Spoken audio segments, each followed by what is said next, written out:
গল্পটা গল্প নয়, সম্পূর্ণ বাস্তব। ২০০৪ সালে প্রথম শহরে যাই। ফুপুর বাসায় দেখি মোটা ধামরা একটা ফোন, নোকিয়া ৩৩১৫। সবাই বলতো আমপারা ফোন। এতটাই শক্ত ছিল, মনে হতো ইট ভাঙলেও কিছু হবে না।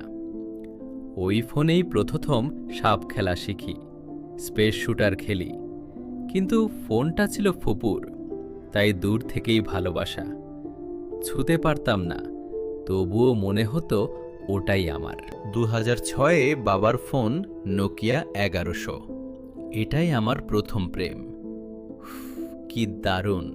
ছোট, শক্ত, একদম নিখুঁত। কিন্তু সেটাও বাবার।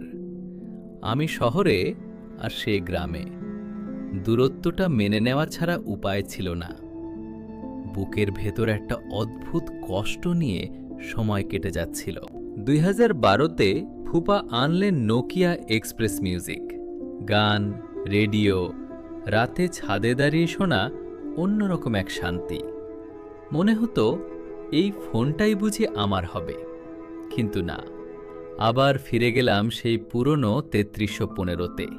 আবার সেই সাপ খেলা। ২০১৩, আমার জীবনের প্রথম নিজের ফোন, মাইক্রোম্যাক্স বোল্ড 1। বক্সটা খোলার সেই মুহূর্ত আজও মনে আছে।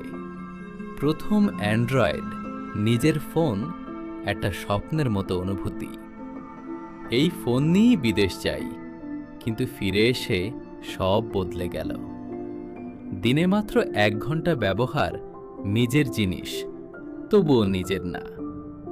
একদিন গ্রামে গিয়ে একটু বেশি ব্যবহার করেছিলাম, আর সেই কারণেই আমার চোখের সামনে আম্মু ফোনটা আছাড় মেরে ভেঙে ফেললেন।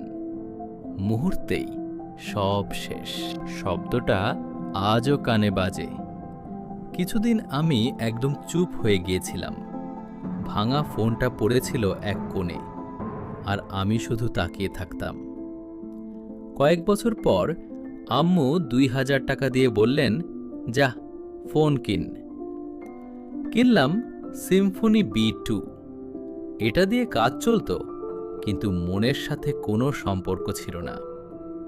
একদিন খুব রাগ হয়েছিল, নিজের ওপর, জীবনের ওপর, আর সেই রাগেই নিজের হাতে ফোনটা ভেঙে ফেললাম।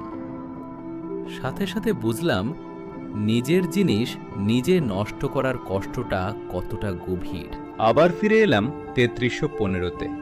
আবার সেই সাপ খেলা, একটা ক্রাশও ছিল। নোকিয়া ২৭০০ ক্লাসিক, অসাধারণ সুন্দর।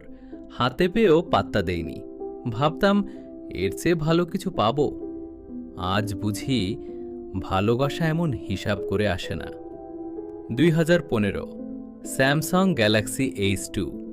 ছোট, সুন্দর, একদম মায়াবী। আবার প্রেমে পড়লুম। এই সম্পর্কটা টিকে ছিল প্রায় ৩ বছর। অনেক স্মৃতি জড়িয়ে আছে ওর সাথে। তারপর ২০১৮-তে গ্যালাক্সি গ্র্যান্ড 2 এলো, কিন্তু আমি তাকাইনি, কারণ তখনও আমার ভালোবাসা ছিল এইচ2। তারপর সেই খারাপ রেজাল্টের বছর মনটা ভেঙে গিয়েছিল।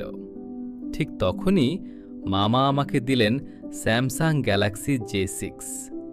গোল্ডেন রং দেখেই ভালো লেগে গেল।